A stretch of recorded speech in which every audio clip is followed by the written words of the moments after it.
I have gone from being £18,000 in debt to being completely debt-free and starting to build a really good emergency fund and making my progression into my financial stability and financial independence.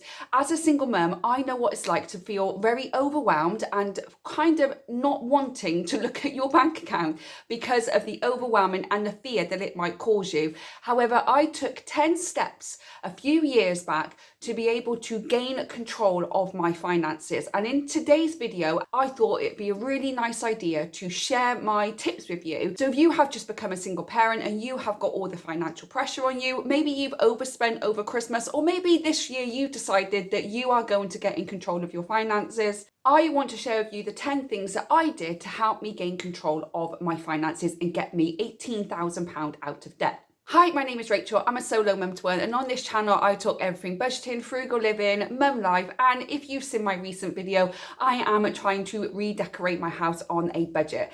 And in today's video, I want to help you gain control of your finances. So let's jump straight into number one, and it is to face your money truth. And this can be quite an overwhelming shame, embarrassment, guilt thing to do. And when I did it, it was very horrible to do and I felt very stupid, but I had to be kind to myself because we all start somewhere, and the fact that you want to gain control of your finances speak volumes. So don't feel embarrassed or guilt or shame about the situation that you may have landed yourself in.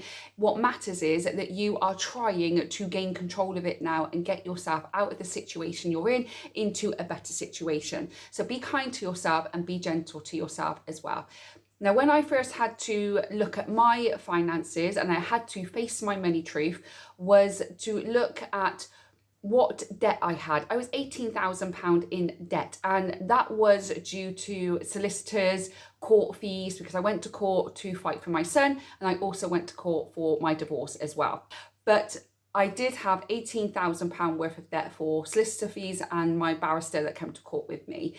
I also had to look at any money that I owed my family, if they lent me any, or any other way I've lent money from somewhere or someone, what I actually had to give back. I then looked at the money I actually had, like what was mine, what did I have to work with.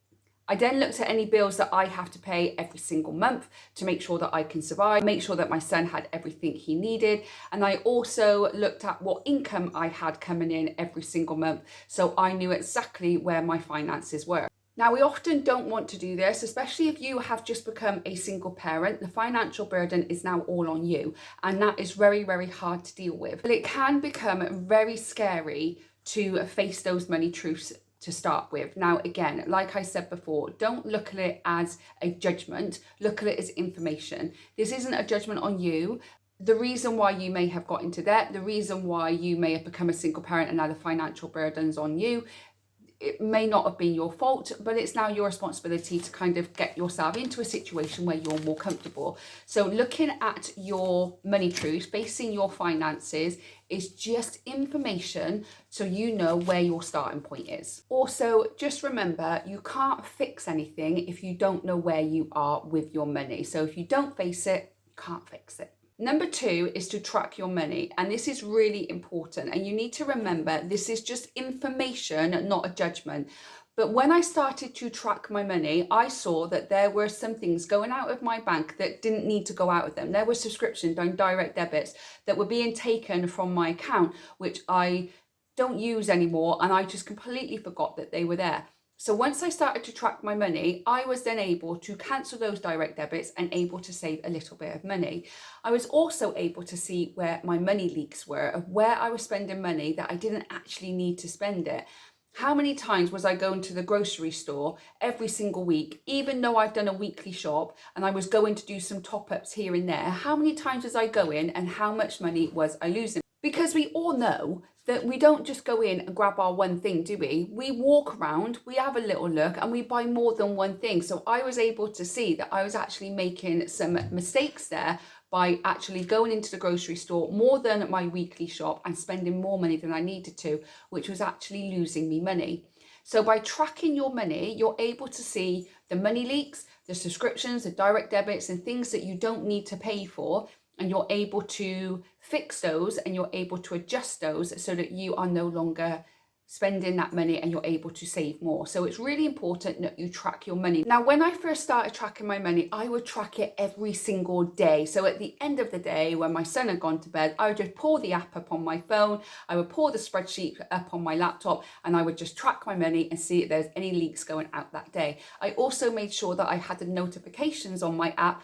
So if I spent any money, I was aware that money had gone out of my account, so I could keep track of it that way as well. Now I track my money every single week because I know what's going on. And also, like I said, I have the notifications come up on my bank, on every bank that I have, so I know anything's gone out of my account and I can go and check it straight away if something doesn't feel quite right. Remember, the goal here is to have awareness. It's not to be perfect, okay? It's just to have awareness of where you are actually spending your money. Now, like I said, you can have a spreadsheet. I prefer an Excel spreadsheet, but you can have an app. There's plenty of apps out there that you can download, or you could just put it in the notes on your phone, whatever works for you. Or if you are old school and you just have a pen and paper, then do it that way, but making sure that you're tracking every day or every week so you know where your money is going. And again, it's about awareness, not perfection. Number 3 is to actually know why you want to gain control of your finances. This is actually really important, because if you just want to gain control, think, oh yeah, maybe I should do that,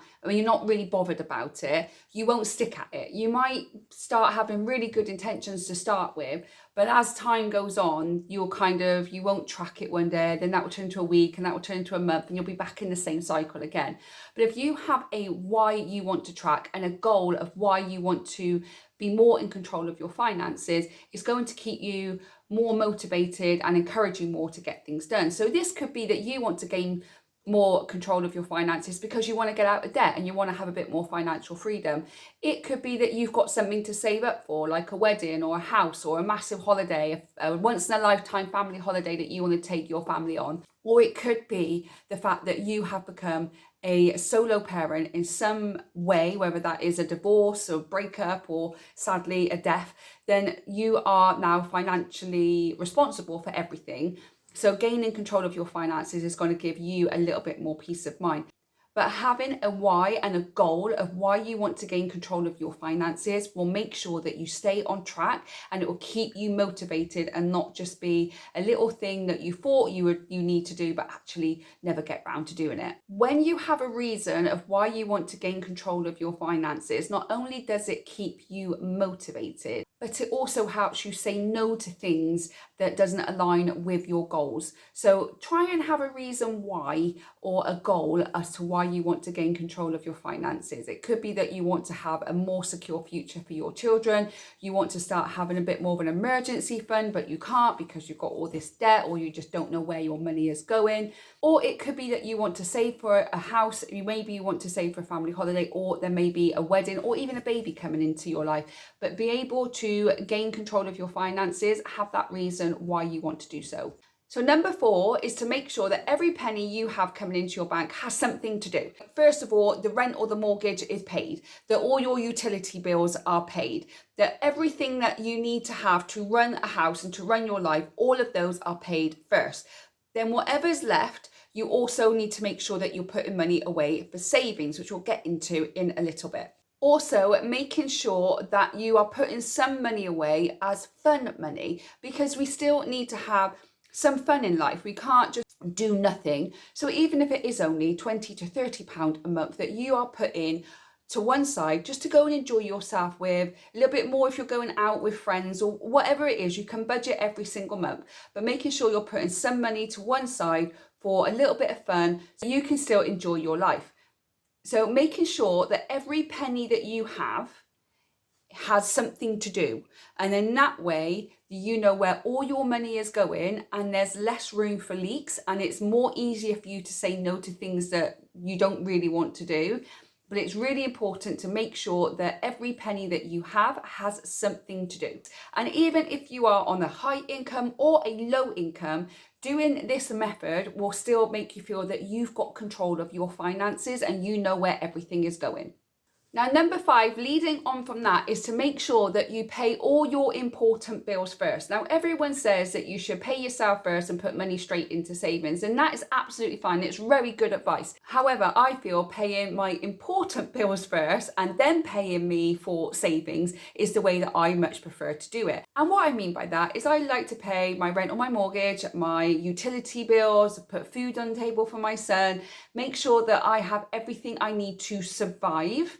And that is my important bills. And then I pay myself after. I mean, you can do it any way you want to. This is just how I do it.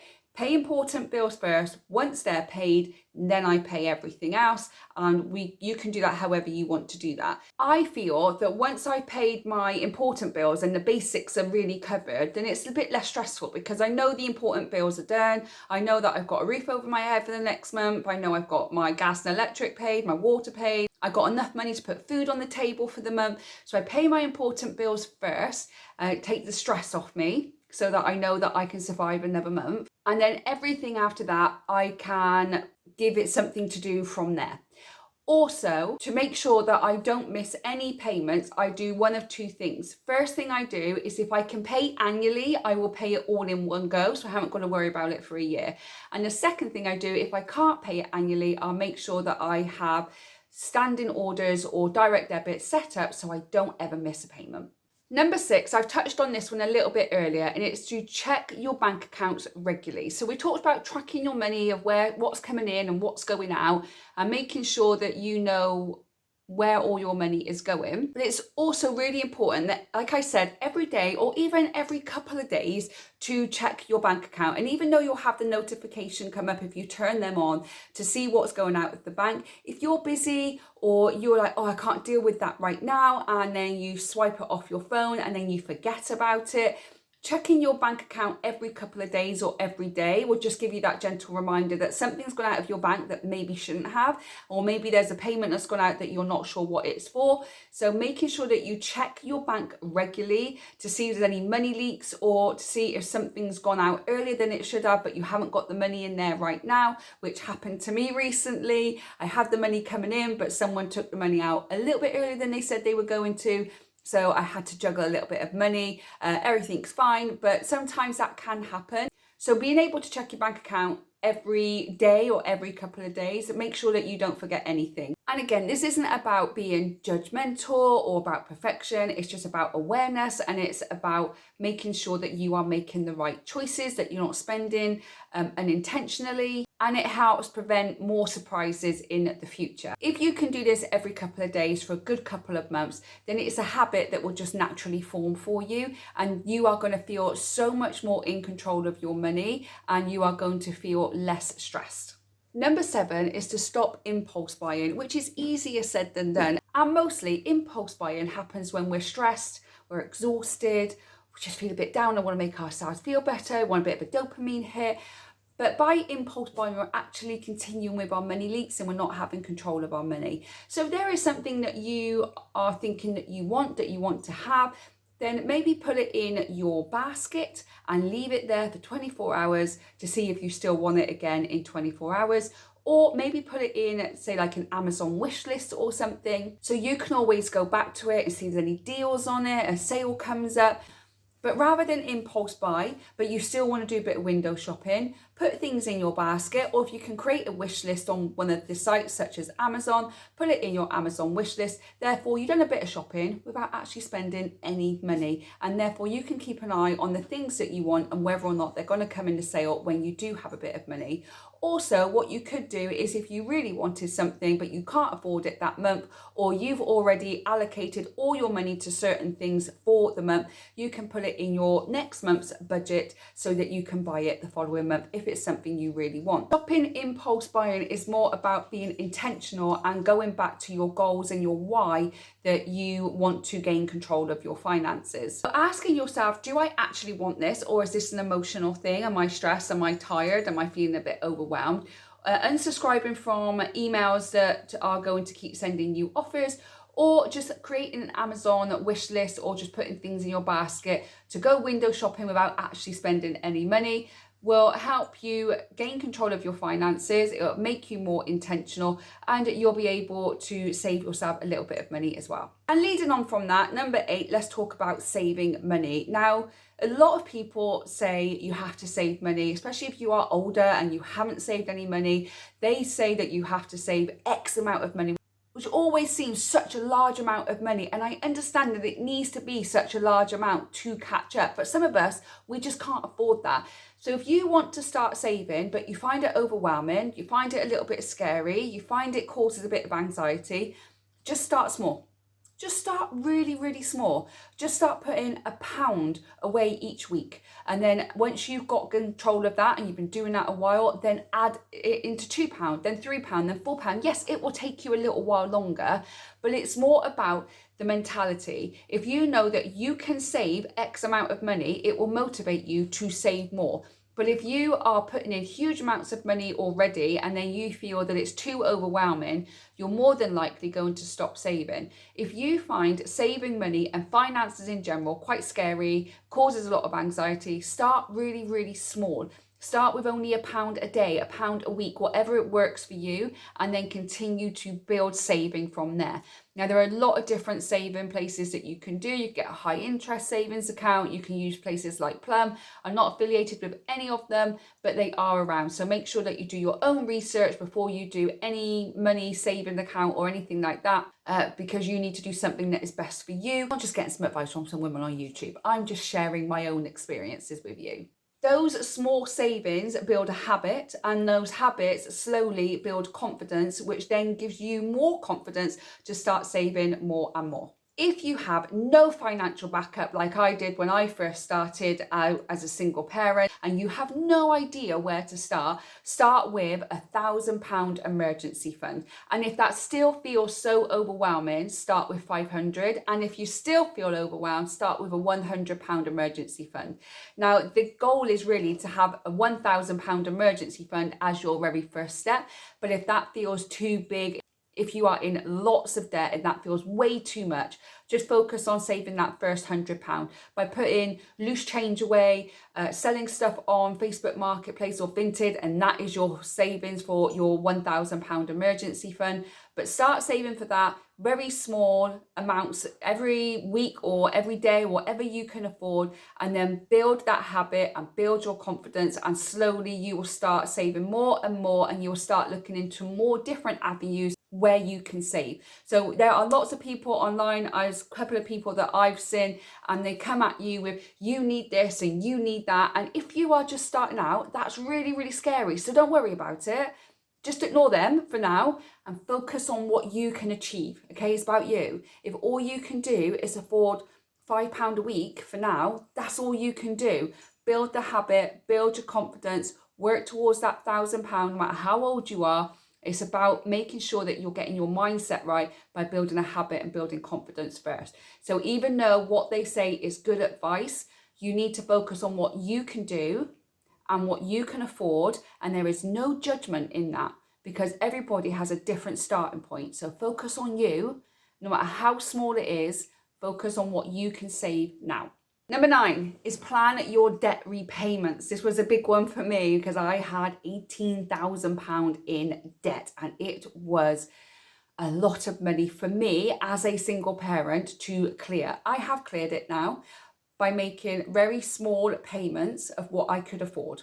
Facing your debt can be very scary and you can have a lot of self-judgment. But being able to face your debt shows that you have courage and shows that you are a strong person and you're doing a very good thing by wanting to clear your debt. So the first thing to do when you are tackling your debt repayments is to have a plan. Now, if you want me to do another video on a debt repayment plan, then do let me know in the comments and I will get one of those done for you. Now, there are 2 ways that you can do a debt thing. Let's touch on it very quickly. Good snowball effect or the avalanche effect.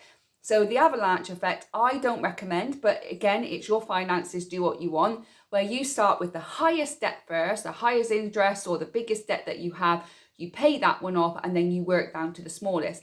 Now, this is all very, very good, but it will take a very long time to pay off that high interest or that very large amount of debt. However, The snowball effect is starting off with the very smallest debt and the very low interest rate that you have to pay back on.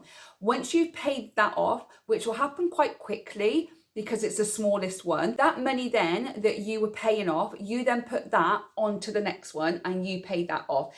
That way you are actually seeing your debt clear, and that will give you more motivation, it will give you more encouragement, it will give you more confidence to continue the journey. If you start with the highest one, the avalanche effect, as it will take so long, you might get disheartened, you might feel what's the point, and you might just give up. But again, it's up to you what you decide to do. And just before I move on to number 10, just remember that your debt does not define who you are. It's just something that you are working through. Now, many people get into debt for many reasons. They might have just not been good at money or just spending way too much. They may have had things happen in their life that they had to use their credit card for, they had to get into debt with, so that they were able to survive. It's not a judgment. It doesn't define who you are. You are in debt for a reason, and now you can start tackling that debt and start getting yourself into a better financial position. So don't judge yourself. Don't feel that you are bad or that you have a lot of shame or guilt. Debt does not define who you are, but you're working through it to have a better life. And finally, number 10, a really important one, is to review and budget every single week. So you can do this every Sunday evening before you start the week again. Look at your bank account. Like we said before, tracking your money and reviewing your accounts regularly. Go through your bank account, make sure that everything is how it should be and there's no little money leaks or little surprises that you need to deal with. Also, by checking it every single week, if you do have children, life can be very unpredictable, especially if they are at school and then you get all these letters that you have to pay for this and pay for that, and things can change. So by checking it and reviewing and adjusting your budget every single week will enable you to make sure that you have got everything in order and you are in control of your finances. Budgets are never set in stone and you can easily tweak them whenever you need to. So by doing that every single week, it's giving you the opportunity to tweak your budgets every week to make sure that you can pay for any important things that need to be paid for. A weekly review, it just helps you spot any problems that might come in, and it helps you spot them early so that you are able to deal with them a lot quicker than you would be if you left it right until the last minute. It would be a much bigger problem and you could potentially lose a lot more money than you would if you spotted it early and was able to deal with it quickly. So that is the 10 ways that I was able to gain control of my finances.